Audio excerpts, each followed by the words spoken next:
Hey, it's Mr. Estrada here, and in this video I'm going to go over the June 2013 Geometry Regents. So here is question 1, and the topic is planes. Plane P is parallel to plane Q. If plane P is perpendicular to line L, then plane Q. So we got two planes, they are parallel to each other, and what it says is that plane P is perpendicular to line L. So we got line L, and we have to draw it in such a way that it's perpendicular to plane P, because that's what the condition is. So there's my line L, and you can see it's perpendicular to plane P. Then let's go through the choices and pick the one that makes the most sense. It says if plane P is perpendicular to line L, then plane Q contains line L. Well, I suppose if you extend the line L, it will touch plane Q, but it won't necessarily be contained. It's not going to be contained in plane Q. So choice 1 doesn't make sense. Choice 2 says that it's going to be parallel to line L. Well, obviously plane Q cannot be parallel to line L, because if you extend the line, it's going to intersect with plane Q, so it's not choice 2. Plane Q is perpendicular to line L. Well, by the looks of it, if these two planes are parallel and line L is perpendicular to P, and you just saw I extended the line, by the looks of it, it looks like it's going to be perpendicular to plane Q, and in fact, that is the answer. So number 1 is choice 3. All right, so number 2, what are the coordinates of the midpoint of diagonal AC? So here it is. They want the midpoint of this line segment, and the way I'm going to do it is I'm just going to use the midpoint formula. So here is A and here is C. The midpoint formula essentially says add the x's. So it's going to be -5 plus 3 divided by 2, comma, add the y's, 1 plus 5, and divide by 2 as well. -5 plus 3 is -2. So we get -2 divided by 2. 5 plus 1 is 6. 6 divided by 2 there. -2 divided by 2 is -1. 6 divided by 2 is 3. So we get the answer of -1 comma 3. So the answer is choice 1. Number 3, the topic here is parallel lines cut by a transversal. So if you label angle TVQ in the diagram, it will be right over here, and it is expressed as 5x minus 22, and then the measurement of VWS is expressed as 3x plus 10. Now, what's the relationship between these two angles? They are corresponding. They are corresponding angles, and corresponding angles are equal to each other. So you set them equal to each other and then solve for x. So we're going to go minus 3x here, minus 3x here, plus 22 here, plus 22 here. We get 2x equals, what is that? 32. Divide both sides by 2. And we're going to get x equals 16. So x equals 16, the answer is choice 2. There was no need to substitute, they just want the value of x. Number 4, so the topic here is interior angles of a triangle. So we are told the measures of the angles of a triangle are in the ratio 2 to 3 to 4. In degrees, the measure of the largest angle of the triangle is. So ratios, put them in terms of x. And the interior angles of a triangle are indeed supposed to add up to 180. So we get 9x equals 180. That means x equals 20.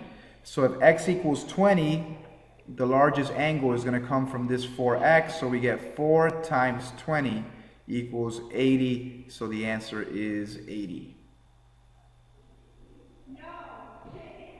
Number 5. So for number 5, we're looking for the lateral area of a cylinder. So from the back of the Regents booklet, this is the formula for the lateral area of a cylinder. Let's substitute. We're going to get 2 times pi times the radius. The radius is given as what? It says the diameter is equal to 6. That means the radius is equal to 3. And the height is given as 15. So we got 2 times 3 is 6. 6 times 15 is going to be 90. So we get 90 pi. 90 pi is the answer. Okay, so number 6 is a quadratic linear system, and just basically put everything in y equals form, and that means putting this bad guy in y equals form. So that will give us y equals x squared minus 2x. Got to move the 2x to the other side, and we got y equals x. Now just take that, put it in your calculator. So we got x squared minus 2x. And then we got y equals x, and then just figure out where they intersect. And they intersect here and here, but the question just wants to know what's the total number of points of intersection, and the answer is going to be 2. They intersect twice. Okay, number 7. The topic here is isosceles triangles, and it says the vertex of an isosceles triangle measures 15 degrees more than one of its base angles. So make the base angles x and x, right? Isosceles triangles have equal base angles. And make the vertex angle x plus 15, because it has to be 15 more than the base angle. So altogether you're going to get 3x plus 15 equals 180, because they got to add up to 180. Subtract 15 from both sides. You got 3x equals 180, take away 15, that's going to be 165. Divide both sides by 3. 165 divided by 3 is 55. So x equals 55. That may or may not be the final answer, because the question is how many degrees are there in a base angle. So yep, the answer is 55. Number 8, circle equation question. It says the circle O is graphed on a set of axes below. Which equation represents circle O? Figure out what the center is. The center will give you h and k. The center is -1, 3. Figure out what the radius is. That will give you r. The radius is 1, 2, 3. So when you put it into the equation, all you really have to do is substitute for h, k, and r, and then just simplify the signs. So it's going to be x minus -1 squared plus y minus 3 squared equals 3 squared. And then just simplify the signs. X plus 1 here. And this is going to stay as y minus 3 squared. And then 3 squared is just 9. So the answer is choice 1. Okay, number 9. So the topic here is parallel chords intercept congruent arcs. So basically, you know, I'm assuming you read the question already. You're supposed to know from the given information that these chords intercept congruent arcs. So arc DE is equal to arc BA, and that will be choice 3.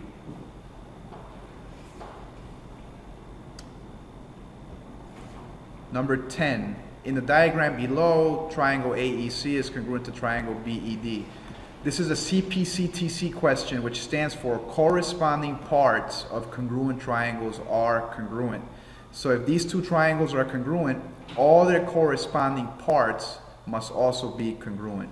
And what that essentially means is AC is equal to BD, AE is equal to BE, CE is equal to ED, and then also all the corresponding angles are congruent. So choice 1 says AC is equal to BD. That is true, and that will always be true. Then choice 2 says CE is equal to DE. That is true, and that will always be true. They are corresponding parts, and if the triangles are congruent, the corresponding parts will always be congruent. Then you got angle EAC, which is this angle here, and it says it's congruent to angle EBD. And they are corresponding angles. Angle A does correspond to angle B, so these will always be congruent. And then choice 4 over here says that angle C is congruent to angle B. So it's saying that this angle here is congruent to this angle here, and those are not corresponding angles. And I also know they're not corresponding by looking at the order of the letters here. Letter C corresponds to letter D. So this will not always be true. So the answer is choice 4. Number 11 is a distance formula question. So just plug it into your formula. It's going to be 4 minus negative 2. 4 minus negative 2 squared plus 5 minus 3 squared. So that's going to be 6 squared plus 2 squared. That's going to be 36 plus 4. And you're going to get 40. So all this, don't forget the radical, is under the radical. So you get radical 40. Radical 40, you got to break it down. And you're going to use radical 4 and radical 10 to break it down. So that's going to be 2 radical 10. So the answer is choice 3. Number 12 says, what are the truth values of the statement 2 is prime and its negation?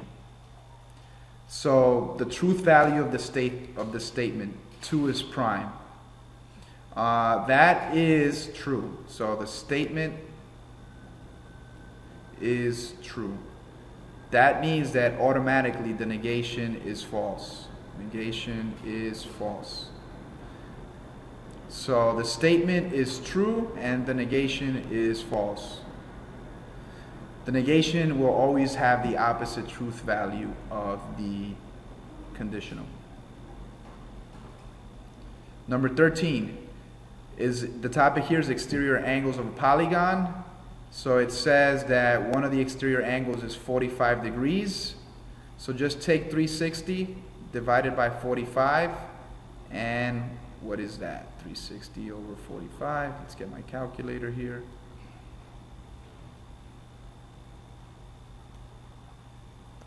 That is 8. So it's got 8 sides. Number 14.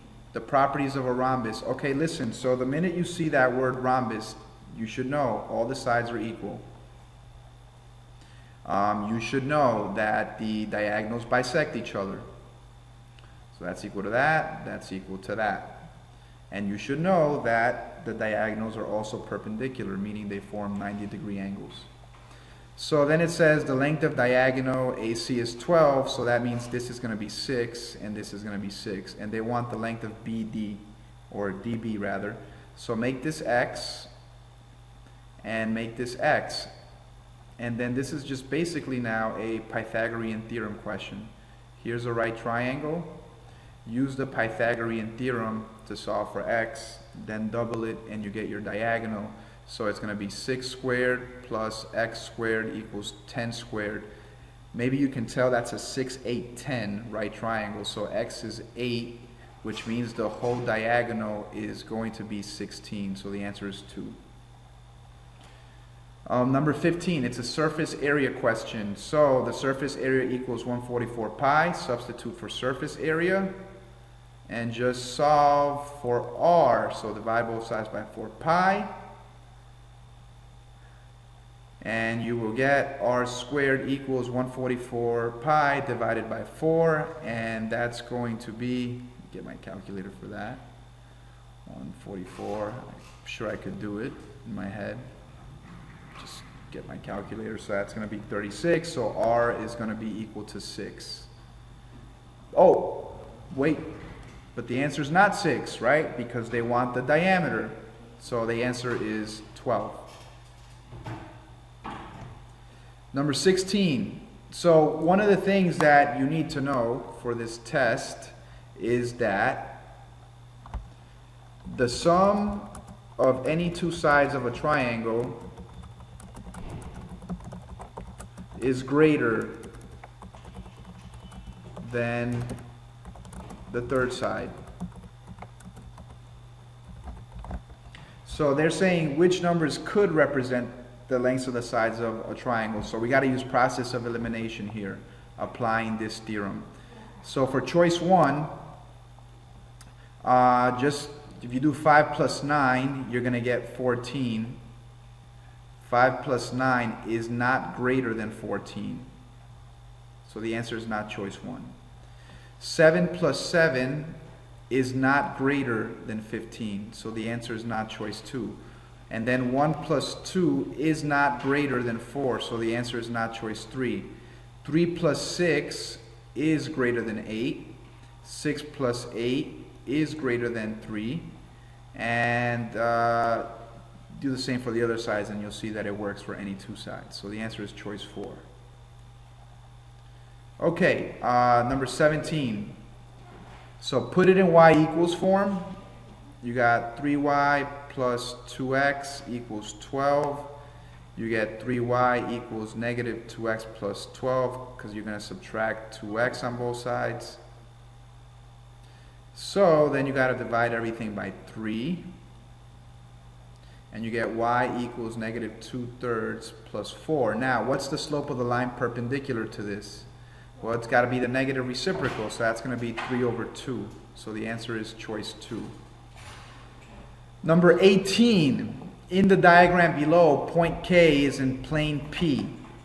Okay? How many lines can be drawn through K perpendicular to plane P? So try to draw perpendicular lines through point K that's also perpendicular to the plane. Okay, here's one. Can you draw another one that's perpendicular to the plane and also passes through point K? No, you can't. You can only draw one. All right, number 19, parallel lines cut by a transversal.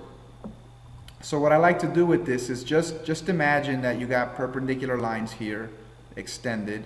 You know, these are indeed, did I say perpendicular? I meant parallel. Let's start over.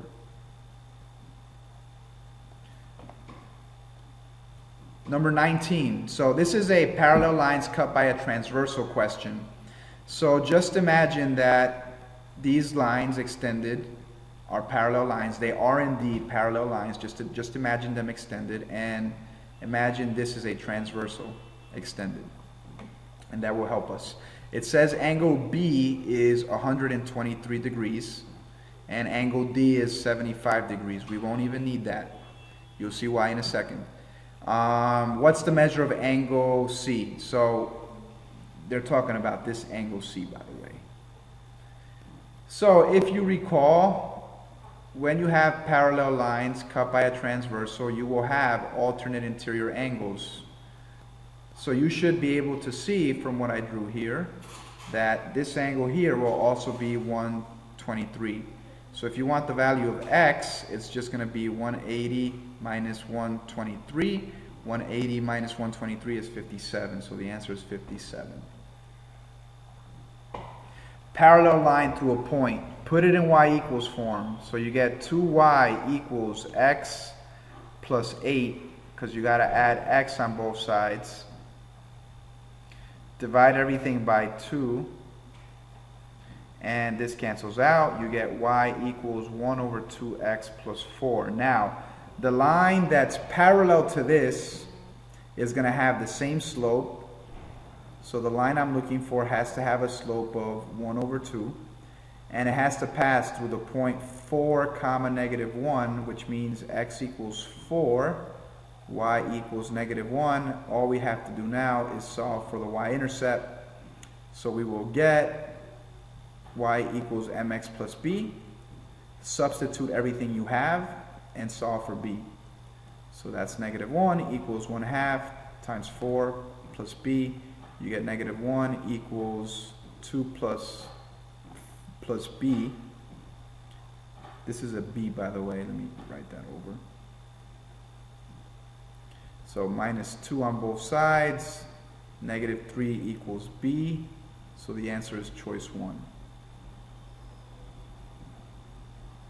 Number 21, properties of transformations question. So the image of rhombus VWXY preserves which properties under the transformation translation? So that capital T means translation.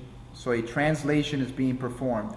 And what that means is that you're just sliding a figure. So imagine you have any figure and you, let me actually use a rectangle for the sake of this question.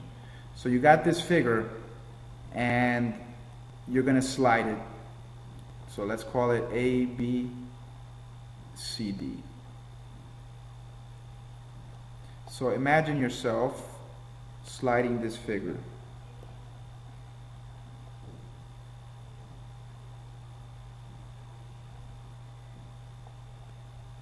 So I slide it, and everything that used to be parallel will still be parallel, and the orientation is still the same. So both parallelism and orientation is preserved. So the answer is 3. Okay, number 22. The equation of a circle is that the coordinates of its center and the length of its radius are. Now recall, right? The equation of a circle is this. So because of that subtraction sign, you know that the signs of the center got changed when it got put in to the equation. So we got to change the sign of that. So we're going to get 3, 0. And then, since the radius got squared when it got put into the equation, we have to square root that 8. So the radius is the square root of 8. And the square root of 8 is, when you simplify it, it's going to be 2 radical 2. So the answer is choice 4. Here they want a statement with the same truth value. That's the contrapositive. So for the contrapositive, you have to switch and you have to negate. So it says if a quadrilateral is a square, then it is a rectangle. So switch it and negate it. So you're going to say if it's not a rectangle, then the quadrilateral is not a square, or something along those lines. If the quadrilateral is not a rectangle, then it is not a square.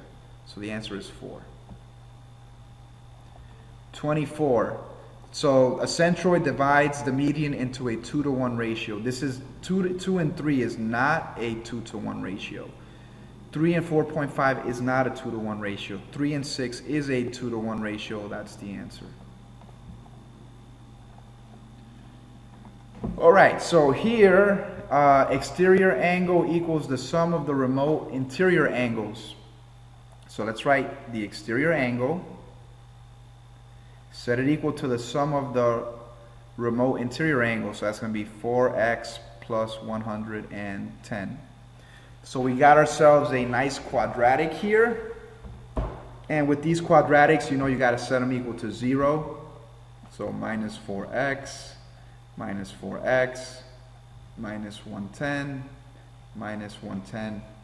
This cancels out, this cancels out. I'm going to get 0 on the right side of the equation. So I get x squared plus x minus 110. Now I got to factor it. Need to find two numbers that multiply to 110 and add up to 1. So that's going to be x plus 11, x minus 10. So from this, I get x equals negative 11, x equals 10. Now, if x equals 10, and x does indeed equal 10, not negative 11, negative 11 gets rejected. If x equals 10, what's the measure of angle Q? It's going to be 4 times 10, which is 40. Similarity of triangles. So it says PR equals 12, RQ equals 8, PS equals 21, What is the length of PT? So they want the length of PT. So PT is X. All right, let's split them up. So we got this triangle here. This is 12. And this is 21. And then we got the big triangle here. And then for this whole side, for the big triangle, it's going to be 20 because you need to add all that to get the whole side. And then this whole side is just going to be X. Set yourself up a proportion. So you're going to get 12 over 21 equals 20 over X, right? Just, I like to sort of circle it like this.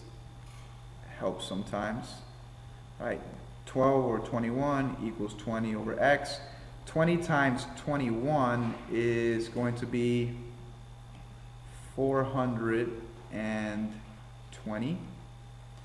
So 420 equals 12x. What's 420 divided by 12?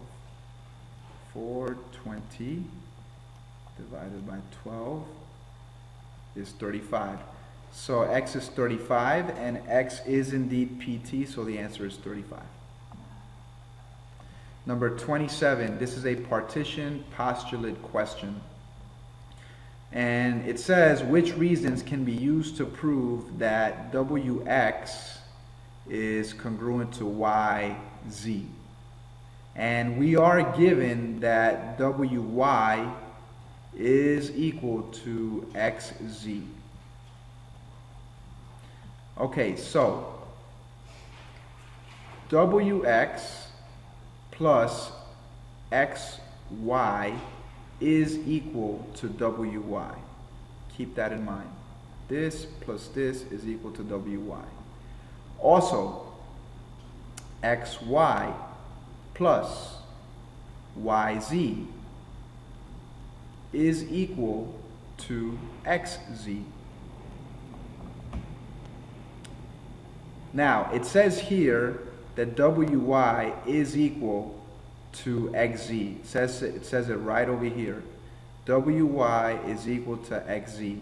So what that means is that this is indeed equal to this.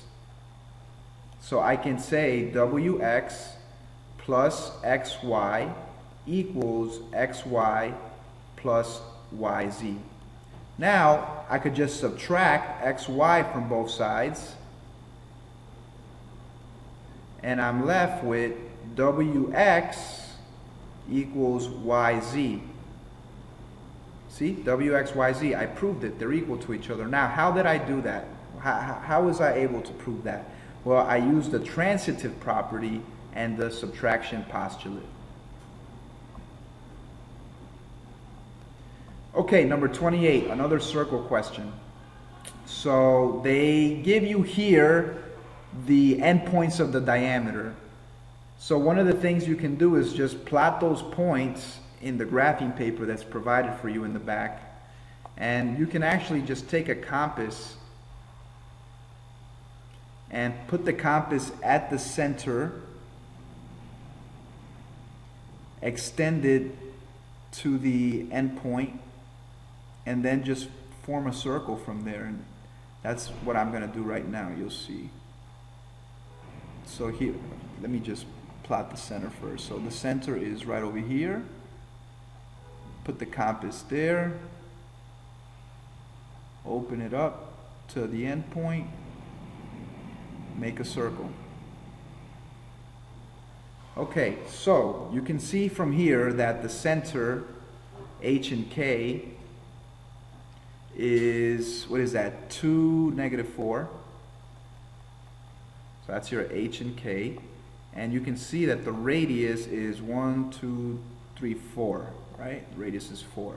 So we know the answer can't be 3, it can't be 4, because the radius has to get squared. So we get x minus 2 squared plus y minus -4 squared equals 4 squared. And that's just, all I did was substitute. And then obviously the sign of this will change, so the answer is choice 1.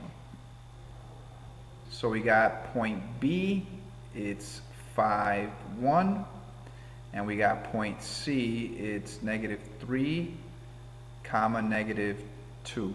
And so if you want to rotate, if you want to rotate 90 degrees, then this is the rule you need to use right over here. And it's just basically switch the coordinates and negate the original y. So if you're going to rotate this 90 degrees, what's going to be my b prime if I use that rule? So it says switch coordinates and negate the original y. So switch the coordinates, you get 1, 5, and negate the original y, you get negative 1, 5. And then c prime is going to be 2, negative 3. So that says 2, negative 3. This is my final answer right over here. Okay, number 30. So we are told here that line RA is parallel to line ST. That's going to come in handy later for alternate interior angles. And they want us to state what's the longest side of triangle SAT. Well, in order for us to do that, we got to figure out what this angle and this angle is. So let's begin. Can't figure out what those angles are unless you know this angle. So that's where we actually have to begin. So we got 68 plus 47. That adds up to 115. Now subtract that from 180. 180 take away 115 is 65, which means that this angle here is 65 degrees. That's 65, this is 65. How did I know that? Well, you need to recall that these lines here are parallel. And parallel lines make alternate interior angles. Now, let's figure out what this angle here is. This is a triangle, and the three angles of a triangle have to add up to 180. So we got 65 plus 48. That gives us 113. 180 take away 113 is 67. So this is 67 degrees. So now we got to determine what's the longest side of our triangle.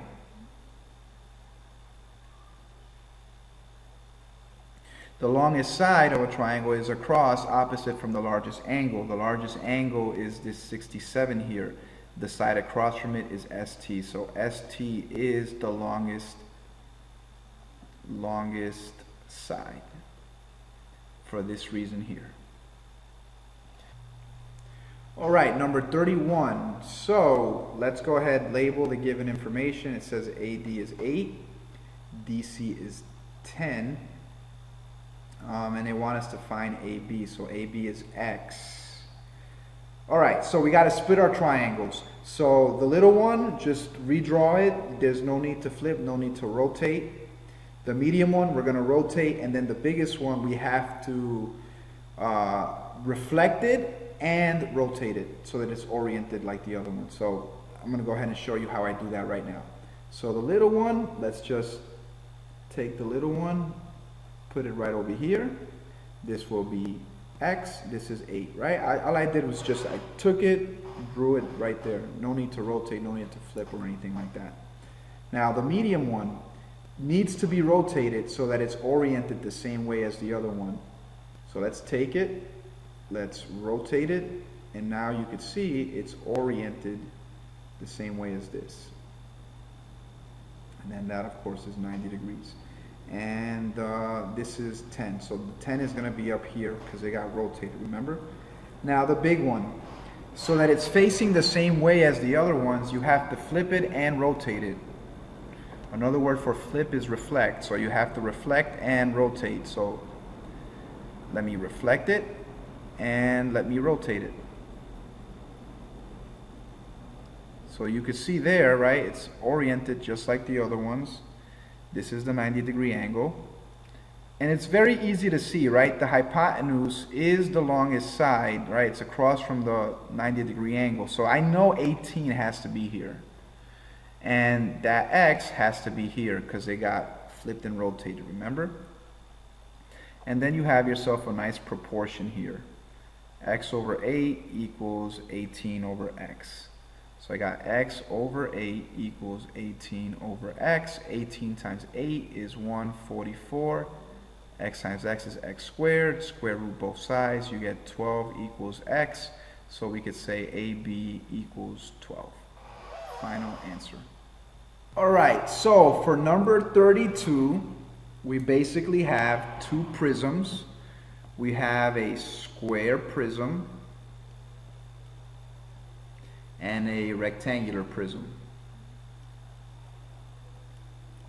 All right, now look, the volume of all prisms can be expressed as the following. V equals area of the base times the height. So that's the formula for the rectangular prism as well. And this only works for prisms because, you know, you can, so a prism is basically a three-dimensional figure that you could form by stacking up a base. So let's find the volume of our square prism. Let's talk about the volume of it. The base is, of course, a square. And we know that one of the lengths is 5, so obviously the other one has to be 5. So what's the area of the base of our square prism? It's 25. So the volume of our square prism is 25H. That's the volume of the square prism. It's not numerical, it is an expression, and I know that might throw some of you off, but that's all it is. It's volume equals area of the base times the height. We don't have a height, so we leave it as V equals 25H. Now, we know that the volume of the rectangular prism is the same as the volume of the square prism, so I could take this volume and I can actually plug it in here for V. So I get 25H equals the area of the base. So the area of the base of a rectangular prism is going to be length times width. And then the height is what I'm going to be looking for. So that's an H. Let me write that again. And then that's LW in parentheses. So when I substitute, I will get 25H equals length of 10 for the rectangular prism. And then W is what I'm looking for. So now I can solve for W by dividing both sides by 10H. The H's cancel here, the 10's cancel, the H's cancel here, and I get 2.5 equals W. And that's my final answer. So 2.5 equals W. Think about why that makes sense. We know that the volume of the rectangular prism must equal 25H. It must. So we already know that the length of the rectangle, we already know it's 10. So, you know, just ask yourself this, right? 10 multiplied by what? So 10 times what will give me 25H? It's 2.5. All right, number 33. So for number 33, you need to remember the tangent radius relationship. So this is 90 degrees. This will also be 90 degrees. And then let's label what they give us. So it says OA, which is a radius, is 7. And it says DB is 8. All right, now OA is a radius, it's 7. OD is also a radius, so that's also 7. This whole side here is 25. All right, now if you look closely, you can see that you have yourself a nice right triangle over here. So we got to use the Pythagorean theorem to solve for AB, which I'm going to label X. So we get A squared plus B squared equals C squared. That's going to be X squared plus 7 squared equals 25 squared. That's X squared plus 49 equals 625. Take away 49 on both sides. So we get X squared equals 625. Take away 49 is going to be 576. Take the square root. You get X equals 24. So that means AB equals 24. Number 34. So for 34, you need to know the area ratio. So basically, the area relationship of similar figures says the following. If two similar triangles have a scale factor of A to B, then the ratio of their areas is A squared to B squared. So here, on this side of the proportion, you're going to substitute your sides. And on this side of the proportion, you're going to substitute your areas. So let's substitute. Our sides are 3 and 2. So we're going to get 3 squared over 2 squared. And if the area of RST is 27, determine and state the area of XYZ. So this is X. So we get 27 times 4. So let's do 27 times 4. 27 times 4 is 108. So we get 108 equals 9x. Divide both sides by 9. Divide that by 9. And you get x equals 12. So the area of triangle XYZ is 12. So area of triangle XYZ equals 12. That is our final answer. All right, number 35. So what we have here is the result of a reflection across the y-axis. So we want to go and find the original figure. So basically we need to reflect it across the y-axis. So A, the preimage of A prime, will be right over here. B, the preimage of B prime, so where will that be? So B prime is 1, 2, 3, 4, 5 units away from the line of reflection. So I got to count 5 units away from the line of reflection on the other side. That's 1, 2, 3, 4, 5. So B is going to be here. And C is 4 units away from the line of reflection. So count 4. 1, 2, 3, 4. So there will be C. So this is the preimage. So they put a little twist on it. You know, they made you find the preimage as opposed to finding the image after the reflection. It's the same thing. You just had to reflect across the y-axis. All right. Now, it says graph and label triangle A double prime, B double prime, C double prime. The image of triangle A prime, B prime, C prime after it is reflected through the origin. So look, to reflect across the origin, all you have to do is just negate the coordinates. So A double prime is -2 comma -5. B double prime is going to be -5, -6, and C double prime is going to be -4, -1. And when you graph that, you will get, so we got -2, -5, 1, 2, 3, 4, 5. That's A double prime. Then we got -5, -6. 3, 4, 5, 1, 2, 3, 4, 5, 6. That's B double prime, and then we got C double prime. That's -4, -1.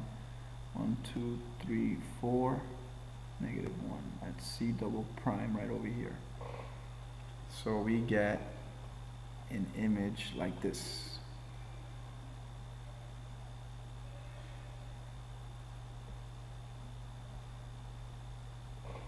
So when you reflect A prime, B prime, C prime across the origin, you get this image.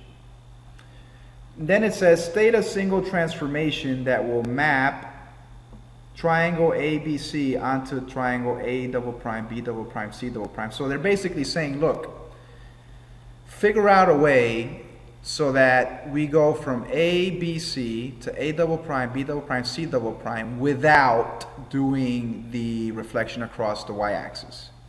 And the way to do it would just simply be reflect across the x-axis. Reflect triangle ABC across x-axis. And you would have gotten that right away. Okay, number 36.